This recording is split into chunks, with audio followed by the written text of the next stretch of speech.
Good afternoon, everyone. It's 3:15 here in the UK on Friday, the 20th of November. That's VectorVest US running. We're into day 45 minutes. So not much has changed, folks. All of the measures of the trend on VectorVest are up. The decline's slightly ahead of advances today, and the foot off the gas, as they say. And the colour guard showing a neutral situation. VectorVest advocates caution when buying stocks at this time. I think that's a good comment. Our market timing indicator tells us that this market is in a mega overbought situation. Anything above 1.65 is a mega overbought situation, and the buy-sell ratio at 3.29 is high. It has to get to 4.25 before that registers a mega overbought situation. So we have got a market that's relatively mature, I think, and ready for a pullback. If we have a look at the market timing chart for the US, that's the VectorVest Composite, an equally weighted index of all of the shares that we follow in North America. That's a 3-month chart, and as you can see, the stochastic right up around the 100 area. The MTI in that mega oversold at 1.7, and the buy-sell ratio 3.31 high. As you can see, the broader market actually stronger than the S&P 500 that I'll look at in a second. This was the date of the Pfizer announcement, and you can see the broader market, that 8,000 shares, has in fact broken above that high. That hasn't, we'll see in a second, happened on the S&P 500. So we've been sitting in a range now, a very tight little range for pretty much all week. So just have to be careful up there about adding to positions. Nevertheless, all of the trends are up.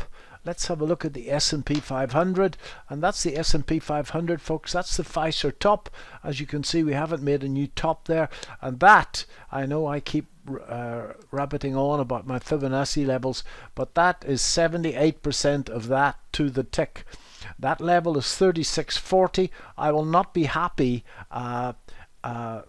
until I see this market breaking up through that 36.40 level. Now, this low that occurred yesterday, that's 78% of this range. At least it is in the overnight market. It's not quite in the cash market. This means, ladies and gentlemen, that those people that are short and are sure this market is going to fall, God bless them, I've shorted it up there. And the people that believe we're going to keep running up, they've bought it just down here. So those two people are slogging it out inside this little range. I would not be at all surprised to see a pullback. Certainly we could actually kiss this line again quite easily. So one has to be careful here. Nevertheless, the trends are up, and since I've spoken last, I've added a couple of positions. I'm glad to say that they're all going quite nicely. I wish there was some rocket science behind what I'm doing. There isn't. Just pure old-fashioned trends and a few simple patterns. So I don't think I've charted them. I might have. Let's chart them again. Graph those, and there we go. If we have a look at this marijuana stock, I couldn't resist this because of the cup and handle. I didn't get in here, folks. I bought in there just where my little line is at a tad above 25, and it's going quite nicely. That cup and handle rarely lets me down. I should have been in here. Should have been, didn't. Should have been in there with the stop there, but as it broke up, made a rising bottom, broke through that top. That's what traders refer to as a 1, 2, 3, and should have been bought just there at that 25 level. I got in a tad later as it broke that high, and it's going quite nicely indeed. My stop's already at entry on that. Okay, so I've taken a little bit off, and I brought my stop to slightly above 25, my entry point. So that one reasonably happy with. The old cup and handle very rarely lets you down, folks. It's the first pattern that I traded away back in the early 1980s when I moved from seat of the pants to some form of analysis, some form of process. Bought into AMD, and as you know, I've had a love affair with AMD since I got this wonderful move up. As you can see, and I shouldn't be counting waves, but 1, 2, 3, 4, and 5, A, B, and C. And I think that with any luck and a fair breeze, that we're going to actually move up here strongly. This is what I call a spring setup, not a textbook spring, but certainly that would have been a great place to be in long. But I bought into it, folks, as it broke that little high. So I'm only in at 84, so we shall see, with a stop loss underneath that low. So that's the first, that's the second, that's the third. My mentor, Mr. Gann, would say it's going to break on the fourth attempt. Mr. Gann, I hope so, sir. Nevertheless, the risk is very, very small indeed here, and that's what trading's all about. Nobody knows what's going to happen next, folks. It's not about forecasting. It's about having some form of trade rationale that will allow you to test your trading idea for a very, very small amount of money to make a big amount of money. It's what the Americans call asymmetrical risk to reward. That's what Paul Tudor Jones, the very famous trader, calls it. So AMD, I'm quite happy with that. We shall see what happens. As I say, I'm up $1. Big deal. And this is Square. I like Square. I like to see markets respect trend lines like this. It's always an indication that there's some really smart work afoot. And market ran here, didn't get that. And as you know, I'm spread betting these. I'm looking for fairly small moves, folks. I think that I need to change that, because I should not have got out of this at all. If you've bought the share, it's so easy to sit with these ups and downs. I'm trying to do that in the UK, but when you're leveraged up 5 to 1, it's just so much more difficult to sit in the pullbacks. Nevertheless, I had this from down here. The money is made just by sitting in the big move. Bought into this, let me see, where's my notes, at 190. As rocket science again, I know.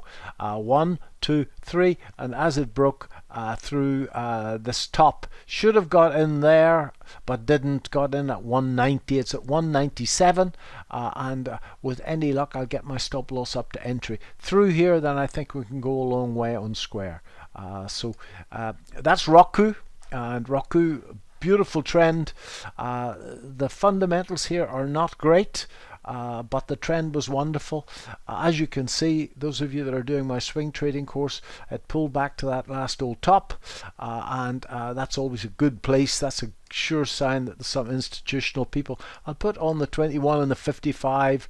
I went into the zone. It's amazing when a share pulls into the zone and it hits the old top, how that confluence, in fact, times the turn. So I always use 21 and 55. Many people say, where the hell are the 21 and the 55? When you've been looking at them for a quarter of a century, you don't need to put them on the chart, folks. So where did I get in here? Above that top. 1, 2, 3, and it broke up. 236 was my entry point in Roku, 236, and I was hit by a fair breeze of news. Where did that go to? A fair breeze of news. As I've said many times before, every now and then the blind pig will discover the corn. The trend was intact. And invariably, if you've got a share that's trending strongly, it reflects the news. Somebody's got a sniff of it well before it gets to the paper. Now, I'm still struggling in Newmont Mining. Gold's had a nice move up this afternoon. It moved up $10 or $12 within a few minutes this afternoon. I don't know what the announcement was. There must have been something. I like this flag, but again, my fibs, from this low, it went to here, it pulled back to here. I got in just there. So this is underwater for me. It went to here and back to there. It stopped exactly at that 786. I was going to bail underneath that 786 level, but it stopped here so long. That pattern was made famous by a gentleman by the name of Gartley. Harold McKinley Gartley, and he wrote a book in the 1930s called How to Make Money in Stocks, and that pattern was on page 222 of the book, and my friend Larry Pesavetis named the pattern a Gartley 222, and that was a particularly good place to get in. I'm still sweating in this, as you can see. It's up on yesterday, but it's given up a bit of that, so I'm still sweating in that one.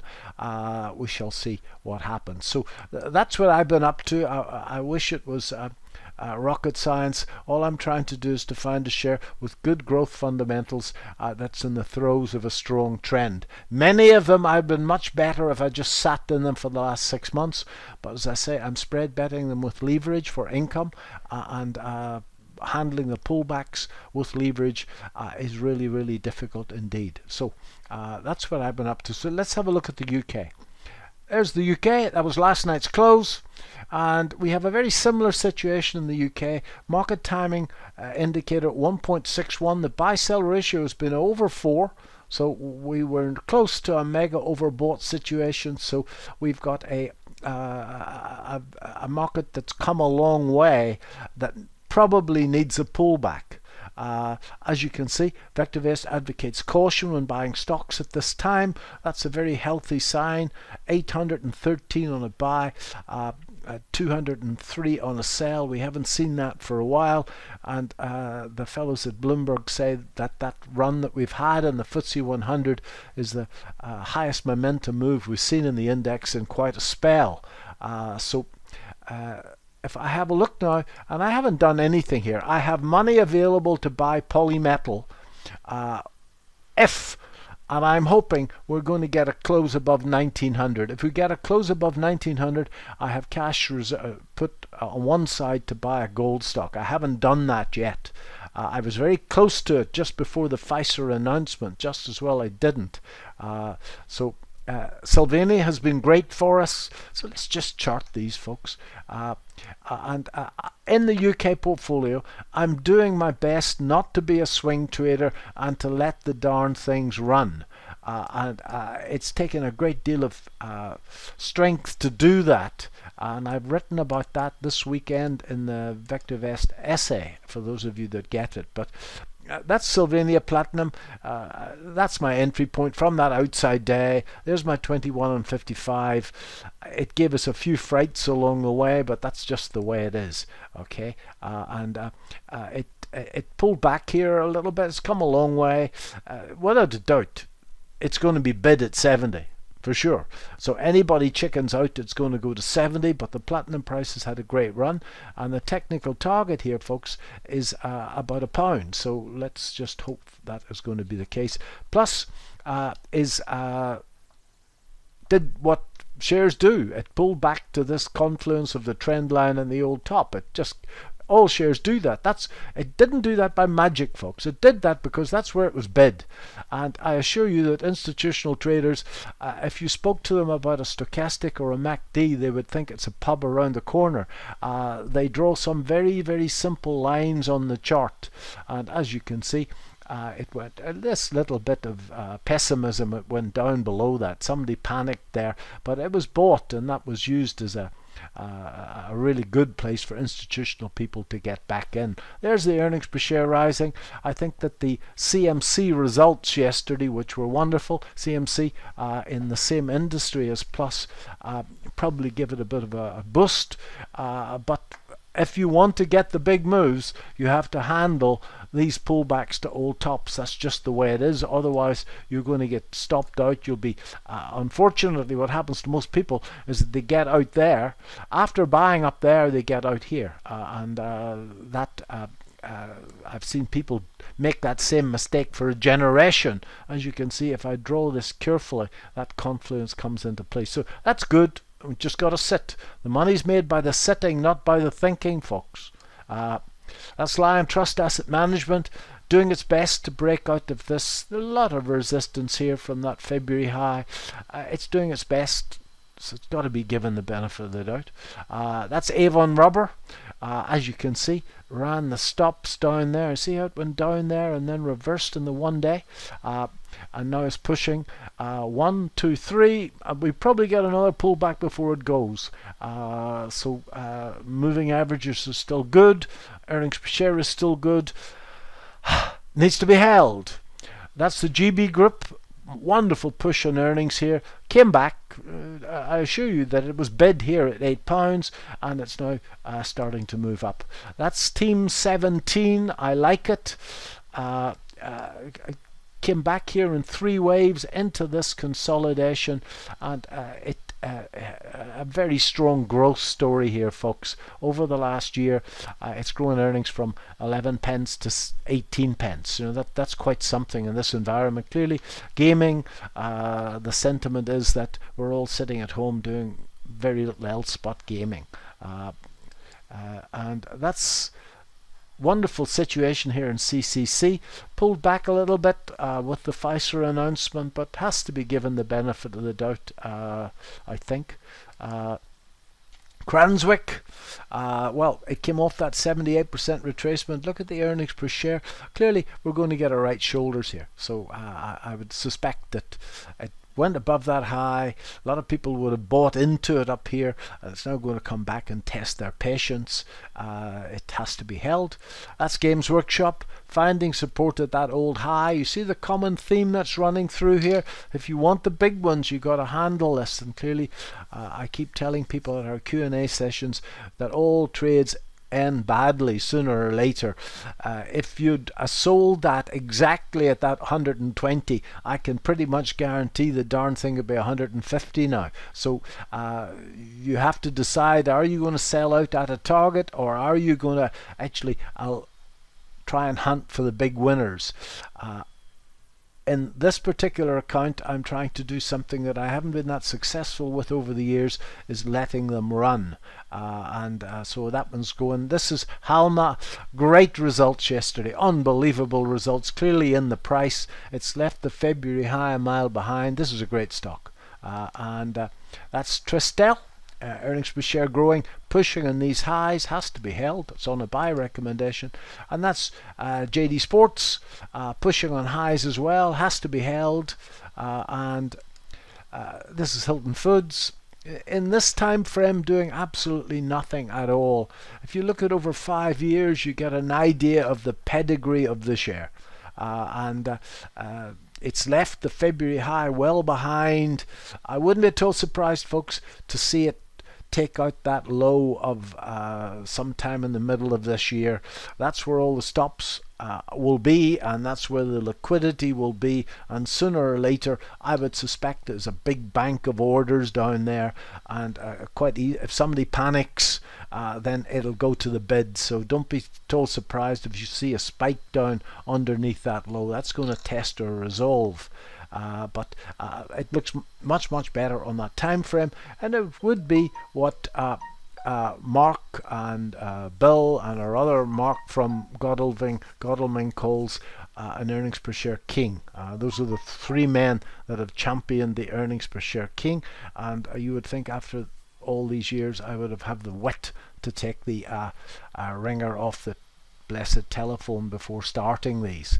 I haven't got the dexterity, I'm afraid, to edit that out. I still haven't worked out how to do the editing bit, so please excuse me for that. Steady as she goes. We've got a very overbought market in our hands. I would not be at all surprised to see a pullback, but the trends are still solidly in place. And I'm holding positions in the UK, and I've taken a few positions in the USA. Remember, the positions in the USA are spread bets, and if I see any sign of danger, well, I'll be running for cover very quickly. On 2 of them, the stop losses are already at entry, and I've taken a little bit off. Well, it's Friday. I'll hopefully see everyone at the VectorVest UK Q&A on Monday afternoon at 1:30 UK time. anybody that's not a VectorVest subscriber that would like an invite, well, just shoot me off an email, david.paul@vectorvest.com. Thanks very much indeed. Bye-bye.